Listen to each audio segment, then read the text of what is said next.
After finally seeing the new adaptation of the Dune, I realized that not many people who have seen the film and praised it read the book.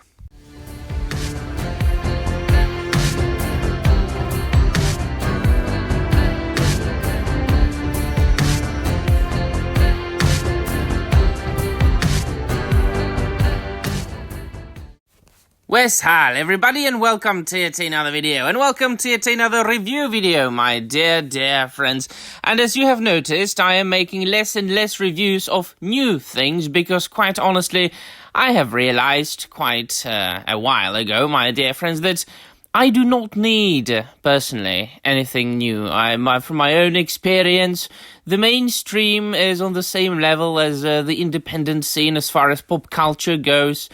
And that means that, no, I really don't see anything that I am looking forward to in the future. And if I watch something, I do it with somebody when they ask me to, or for a YouTube video such as this one. And so I am quite a huge Frank Herbert fan, and I have reread the Dune quite recently. And so I am freshly now able to tell you what I think about the new adaptation of that great book, whose second part of that adaptation, I think, is going to come out this year in 2024. And I have to say, yeah, I mean, it's good, yes. The film is good, and quite shockingly, strikingly, it keeps very close to the source material, very close to the book. There's only one thing that I've been wondering about, and that is not connected as much with the movie, as much with the audience, the people who are reacting to films and posting their reactions and reviews on social media and on YouTube and things like that. And this movie made me realize that not many people have actually read the book.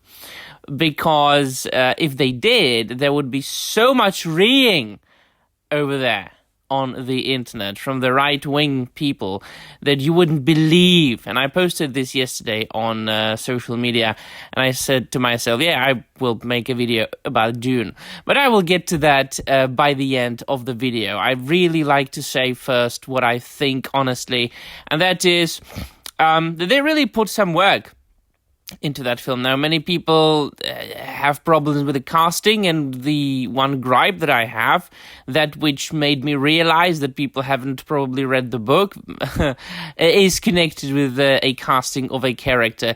Now, as far as the casting, I love the casting of Duke Leto Atreides. Oscar Isaac is a tremendously good actor, and unfortunately, lately he has been cast into roles that didn't really help him. I mean, he was who was he?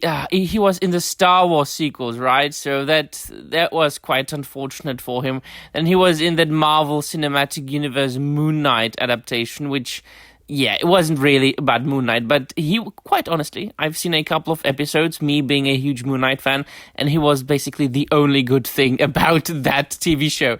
So I love Oscar Isaac, and his portrayal of Duke Leto Atreides was tremendous. I should say, before I get to any spoilers, that this video will contain spoilers. So if you haven't read or haven't seen the Dune, leave now and come back when you've seen it or read it.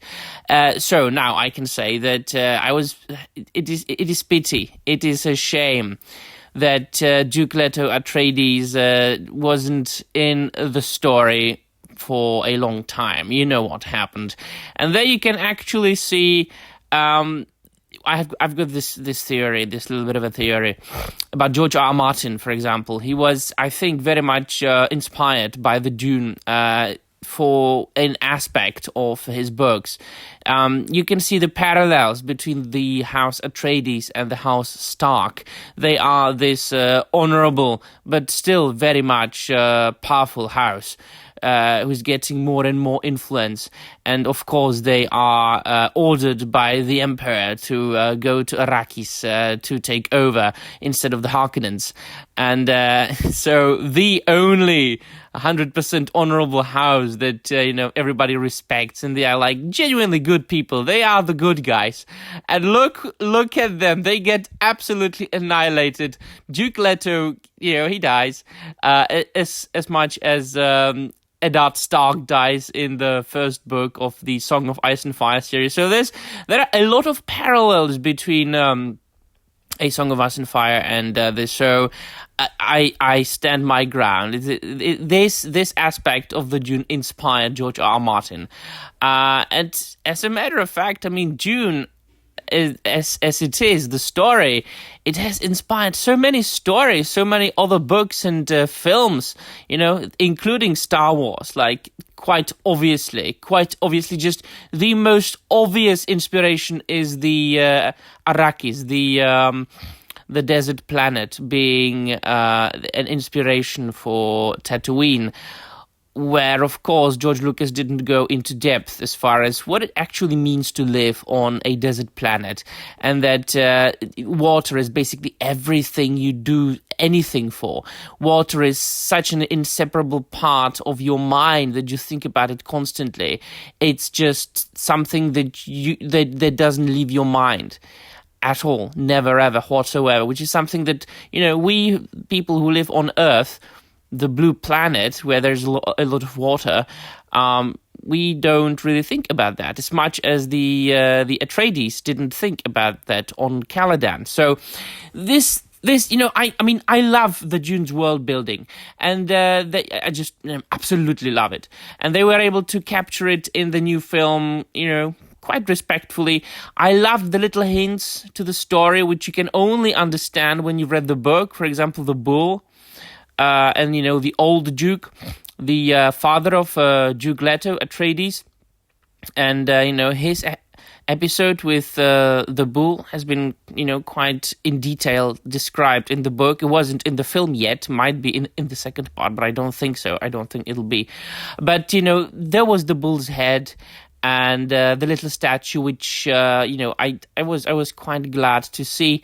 As far as the other casting goes, I love Jason Momoa. I love the guy who portrayed Thanos. I'm blanking on the name. I love Javier Bardem. So the casting, the main guy, the one who plays Paul Atreides, was the name of the actor. The young one. I mean, I didn't mind it. People said that they don't like the portrayal of the Paul Atreides character in this film. I didn't. It's okay. I mean, this young actor isn't, one of my favorite actors, but to be honest, I don't think I like any genuinely young actor today, so it's not really his fault. And as far as Chani, I was okay with her as well. So as far as the casting goes, there is nobody really that I have any issues with, except for the character that I'm going to mention soon. Stay tuned. And so I also liked the visualization, the visual representation of the entire film. They made it a little bit more modern looking, if you know what I mean, than it was described in the book, in the Dune. But that, of course, is caused by the fact that the Dune was written in the 1960s. It came out at the beginning of the 1960s. The Dune, the movie, it was made like a couple of years ago. It came out last year. So, of course, that the perception of futuristic science fiction has changed in the 60 years or so. So I can only understand that as far as the visual goes, they approached it from the point of view of the modern world, and like we see the futuristic sci-fi. So this slight tweak I did not mind. Neither did I mind, or do I mind, the separation of the first book into two parts. It is a chunky book. It is a hefty story. It is a very detailed story. It is an interesting story. I love the book. I don't mind it being separated into two parts. Now, to the end of the video. But, there's, as Tolkien said, there is very little to say about good things. So, yeah, that's basically all I can say. I basically enjoyed each and every single aspect of that film, including the soundtrack, which I only got to know it at the end credits. It was made by Hans Zimmer. I mean, I love Hans Zimmer, so come on. So, the character in question is Liet Kynes, the planetologist who lived among the Fremen. And in the book, it was a guy. Full stop. So this is a race swap and a sexuality swap. A gender swap, sorry. Which, of course, it's the only thing that resembled the modern practices that are being done in Hollywood today. The only thing in that film that I noticed. However, I know that people in the world are so much crazy about that. They just seek and look for each and every single sign of modern practices, of race swapping, gender swapping, pushing agendas and things like that, that they can't wait to scream it into the world. They can't wait to point it out, the first thing they do in their reviews. Sometimes they only focus on these things instead of, critiquing the entire final product. And so I was surprised to see this change, because I didn't know it was there. I haven't even seen many of the trailers. I haven't looked into the film. Quite honestly, I didn't need to. I didn't want to. I'm okay with rereading the books by Frank Herbert. I'm not even going to read or reread the books that were written by somebody else. I think it was Frank Herbert's son who continued the story. I'm not interested in that. I'm only interested in what Frank Herbert wrote. So I wasn't really much, researching anything. And there wasn't any much, promotional material containing the imagery of Liet Kynes here. And so I didn't know, and I was like, why did I know about that? Why didn't people point it out more? It was probably because very few people have actually read the book. So, yes, this is my point of view. This is my thoughts on the Dune. Let me know in the comments down below what you think, and that'll be all. Thank you very much for watching, and I'm out of here.